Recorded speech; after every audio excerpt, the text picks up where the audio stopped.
हे जे मराठी विरुद्ध परप्रांतीय राजकारण जे करतोय त्याचं मला खरंच या सगळ्या ठाकरे बंधूंना सांगायचं आहे की त्याचा तुम्ही इतका अतिरेक नका करू की एका चिमुरडीला सुद्धा न्याय आता मिळेना असा झालाय।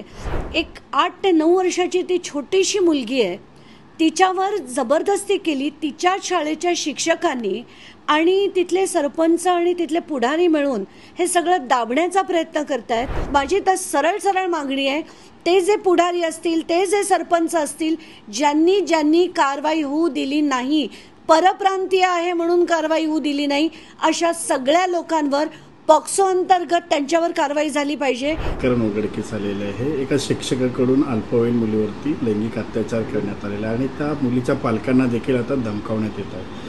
या प्रकरणाकडे कसं पाहताय?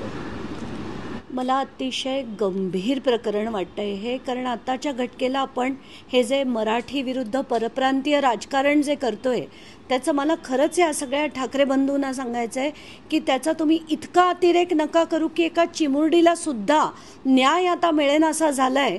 तर याची जबाबदारी खरं या लोकांनी घेतली पाहिजे।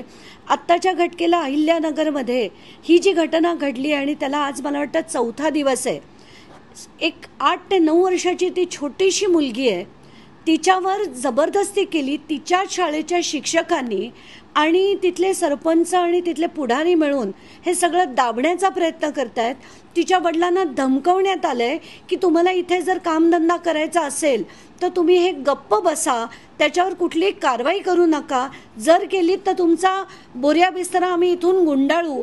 तर मला असं वाटतं आपण कुठच्या लेवलला जातोय आता, आणि तिथल्या पोलिसांनी त्याच्यावर कुठची FIR घेतली नाही, त्याच्यावर काही कारवाई होत नव्हती। मी आज सकाळी जेव्हा SP बोलले तेव्हा SP घाडगे मला म्हणालेत की त्यांनाही काल उशिराने रात्री 11:30च्या सुमारास ही बातमी कळली। त्यांनी आज सकाळीच 2 टीम्स पाठवल्या तिथे, या व्यतिरिक्त चाइल्डलाईन नावाचा एक NGO पाठवला आहे आणि सगळ्यांवर कारवाई करू असं आश्वासन त्यांनी मला दिलंय। माझी तर सरळ मागणी आहे, ते जे पुढारी असतील, ते जे सरपंच असतील, ज्यांनी कारवाई होऊ दिली नाही, परप्रांतीय आहे म्हणून कारवाई होऊ दिली नाही, अशा सगळ्या लोकांवर पॉक्सो अंतर्गत त्यांच्यावर कारवाई झाली पाहिजे आणि कडक कारवाई झाली पाहिजे। महाराष्ट्राचं राजकारण आता इतक्या खालच्या स्तराला जाऊ देणं मला तरी पाहवत नाही, नक्कीच लढायचं याच्यावर। अधिवेशन काळामध्ये परिवहन मंत्री जे आहेत प्रताप सरनाईक यांनी रॅपिडो प्रकरणात एक स्टिंग केलं होतं, मात्र आता कुठेतरी प्रो गोविंदा जो प्रताप सरनाईक आणि त्यांच्या मुलाकडून आयोजित केला जातोय त्याचाच प्रायोजक म्हणून रॅपिडोला पुढे घेतलेलं आहे। महाराष्ट्राचं जे अधिवेशन आहे ना, ते फक्त मुद्दे उचलून खंडणी गोळ्या करण्याचाच एक प्रकार आहे। तर प्रत्येक जे बरेचसे विरोधी पक्षाचे लोक सुद्धा आणि सत्ता पक्षातले जे मुद्दे मांडतात त्याच्यावर मोठ्या प्रमाणावर कॉम्प्रोमाइजेस होतात, पैसे गोळा केले जातात। त्यातलाच हा सगळ्यात मोठा प्रकार की अधिवेशनात स्टिंग होतं, रॅपिडो कंपनी विरुद्ध होतं आणि तीच रॅपिडो कंपनी स्पॉन्सर म्हणून प्रताप सरनाईकांच्या इव्हेंटसाठी स्पॉन्सरशिप देते। याला शुद्ध मराठी भाषेत खंडणी एवढंच म्हटलं जातं। तर हे जे सगळं चाललंय, शिंदेनी हे ताबडतोब बंद करावं। एकानंतर एक त्यांच्या मंत्र्यांचे सगळे प्रताप, हे प्रताप सरनाईकांचे प्रताप पण आता बाहेर येताना दिसत आहेत। भाजपच्या प्रवक्त्या स्वाती साठे आता मुंबई उच्च न्यायालयाच्या न्यायाधीश म्हणून त्यांची नेमणूक झालेली आहे। मला असं वाटतंय की आता न्याय तरी लोकांसाठी असावा, त्याच्यात राजकारण येऊ नये। आणि जर न्यायाधीश सुद्धा कुठल्या एका पक्षाचे स्पोक्सपर्सन असले, आत्ता सत्ताधारी भाजप आहे, तर भाजपचे स्पोक्सपर्सन जर तिथे न्यायाधीश म्हणून गेले तर हे म्हणजे याला आपण लोकशाही तर नक्कीच म्हणू शकत नाही।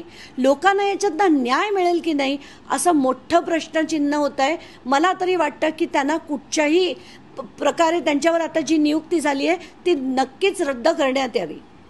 एकनाथ शिंदे असतील किंवा देवेंद्र फडणवीस असतील, बेस्ट प्रकरणामध्ये त्यांनी दोघांनी वेगवेगळ्या नेमणुका केल्यात आणि यावरून आता कुठेतरी गोंधळ झाल्याचं पाहायला मिळत आहे। मला जेव्हा कळलं की एकनाथ शिंदेनी अश्विनी जोशींची नेमणूक केली आणि फडणवीसांच्या कार्यालयाकडनं आणि एक नेमणूक झाली, आणि त्याच्यावर प्रश्न विचारल्यावर फडणवीस म्हणतात नाही माझा आणि बेस्टचा काही संबंधच नाही, तर मग तुमच्या कार्यालयाकडनं अशी नेमणूक झालीच कशी? पण असो, हे राजकारण आहे आणि यांची आत्ता सध्या खडाजंगी चालली आहे, ते पूर्ण महाराष्ट्राला कळतंय। जरी ते बोलले नाहीत, अलबेल आहे असं म्हटलं तरी खडाजंगी आहे एवढं स्पष्टपणे दिसतंय। IAS अधिकारी तुकाराम मुंढे यांची काल पुन्हा 24वी बदली झालेली आहे. या बदलीकडे आपण सातत्याने बदल्या होतात. चांगले अधिकारी कधीही काम करू शकत नाहीत हे आपण तुकाराम मुंढेंच्या उदाहरणावरनं एकदा नाही अनेक वेळा बघितलंय की ते जिथे जातात तिथे ते सचोटीने काम करतात आणि त्यांना उचलून त्या पदावरनं फेकलं जात आहे, तरी तो माणूस कसा तत्वांवर जगतोय. खरंच त्या माणसाला माझा सलाम.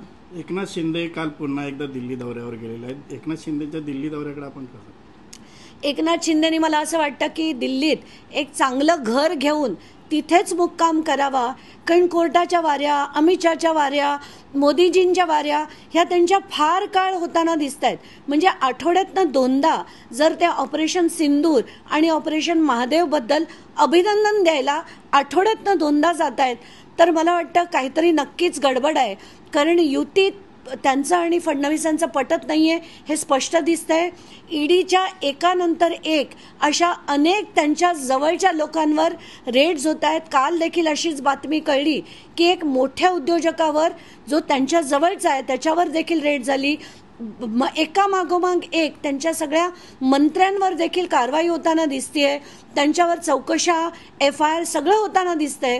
तर मला असं वाटतं अलबेल नक्कीच नाहीये, म्हणून पदोपदी ते अमित शहांकडे पळ काढताना आपल्याला दिसतंय. बीडमधील महादेव मुंडे प्रकरणात बांगर यांच्याकडून जे ते वाल्मिक कराडवर आरोप झाले, नंतर वाल्मिक कराडचा मुलगा पुढे येऊन आता म्हणतो आम्ही महादेव मुंडेला ओळखत नाही.